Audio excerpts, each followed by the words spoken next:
Man United 1, Brighton 3. And what can I say? Individual errors cost us yet again. ONANA, what are you doing for that third goal? Mazraoui, sleeping on the first and the second goal. Getting caught ball watching. This team is a disgrace, bro. It really, really is a disgrace. And I know some of you will be expecting me to come on here and rant and scream and shout and cuss and do all of that stuff. But literally, all I felt was, meh. I mean, I wasn't surprised when we lost the game. Going into this game, I was talking to my brother-in-law. I'm telling him, bro, Brighton are a bogey team. We don't do well against these guys, home or away. And funny enough, there's actually a stat to back it up now. Apparently, Brighton are the second team after Man City to win 3 times at Old Trafford in a row. 3 times in a row, they've beaten us at Old Trafford, at home. Brighton and Hove Albion. That's who's dominating us at home. So what can I even say? Honestly, what can I even say? They own us at this point. We may as well give them the keys to the stadium. As for those players out there today, absolute criminals. Absolute criminals those guys are. ONANA, I said it earlier on in the season. I said he was having a decent season, saving us, making some big saves here, saving us here and there. But I also said, as much as he's making those big saves, I still don't trust him. He's got too many bozo moments in him. At any time, he can fuck things up. And that's exactly what he did today. Fucked it up again. This guy's not good enough. We'll keep,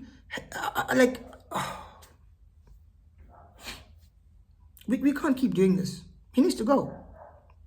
Altay Bayande is our number 2. He needs to start the next game. He's no better. He's not good. He's not a good goalkeeper. Based on what I've seen. Yes, he's had one good game against Arsenal where he was very good. But he's not a good goalkeeper.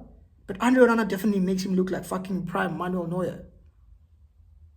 Get this guy out of my club, bruh. Get this guy out of my club. Like I said, individual errors keep on costing us. But before we even get to the individual errors, right?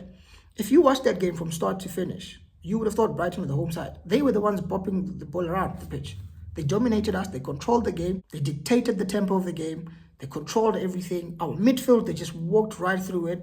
That double pivot of Kobbie Mainoo and Manuel Ugarte, it doesn't work. It does not work. I said it in my post-match reaction for the last game when we beat Southampton.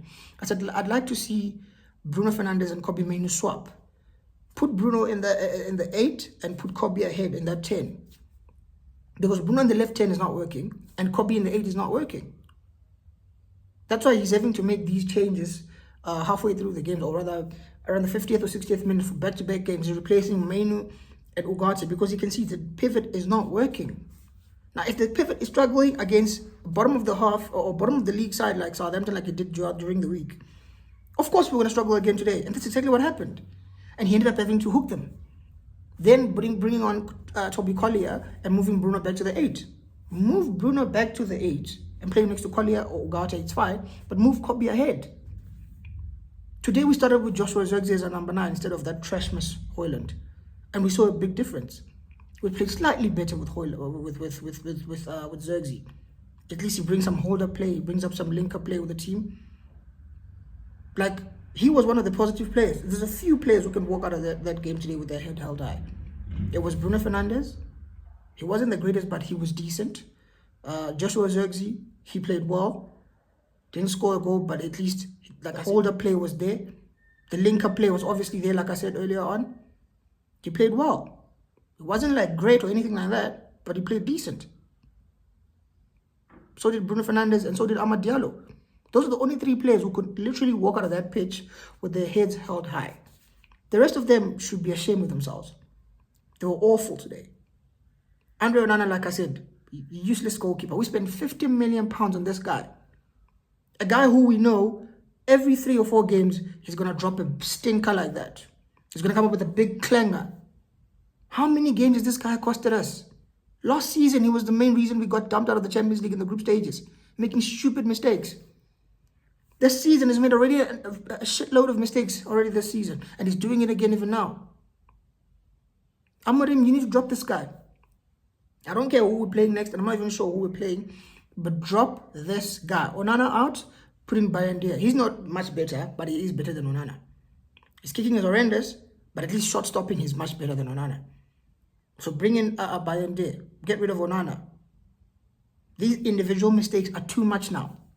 Another player who was involved in 2 goals, Nusay Mazraoui. The first goal, Baleba hits the ball, clips the ball over the top of our defense.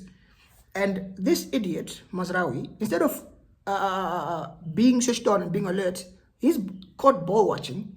Mitoma gets the ball, he's in basically one-on-one. He just slides it nicely for Minte, who scores and makes it 1-0.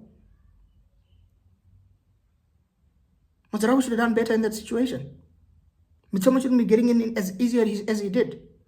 And the same thing happened again in the second half when they scored the second goal. Minte crosses the ball again. If you rewatch that second goal which they scored, right?